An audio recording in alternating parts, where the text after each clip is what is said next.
රටේ පොදු ප්‍රශ්න අපි කතා කරනවා, රටේ ජාතික ප්‍රශ්න අපි කතා කරනවා. මේ කතා කරන අවස්ථාවල් වලදී හැම වෙලාවකදීම අපි ශ්‍රීපත් කරන්නට ඕනේ මේ රජයට, වර්තමාන රජයට, අධිකරු ජනාධිපතිතුමාට මම අවධානයට ලක් කරන්නට යෙදුණා උතුරු නැගෙනහිර ගැටලු පිළිබඳව, ප්‍රශ්න පිළිබඳව.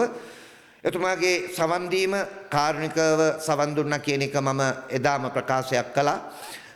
ඉතින් ඒ අනුව එතුමා මා කරන ලද ඉල්ලීම් වලට අහුම්කම් දීලා යම් යම් වැඩ කටයුතු ප්‍රමාණයක් මේ වෙනකොට නැගෙනහිර වෙනුවෙන්, මඩකලපුව වෙනුවෙන් කරගෙන යන්නට අවශ්‍ය කරන කටයුතු කරගෙන යනවා.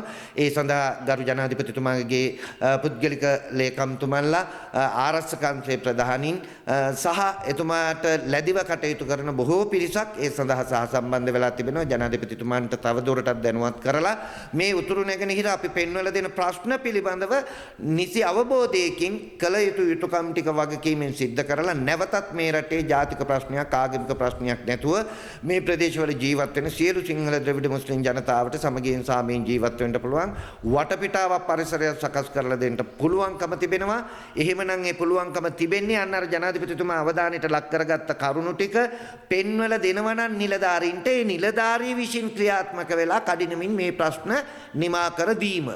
බරපතල ප්‍රශ්න කීපයක් තියෙනවා. මම මේ පිළිබඳව ජනාධිපතිතුමාගෙන් ඉල්ලීමක් කරා. ජනාධිපතිතුමා මුණ ගැහිලා මට ඒ කරුණු ටික පෙන්වලා දෙන්න ඕනේ. පෙන්වලා දීලා මේ රාජකාරී නොකරන නිලධාරීන්ගේ ක්‍රියාදාමයන් නිසා ගරු අධිකරණයට පවා සිද්ධ වෙමින් පවතින අපහාසාත්මක ක්‍රියා ඔය සුරේෂ් තලේලගේ ප්‍රශ්න වගේම තමයි.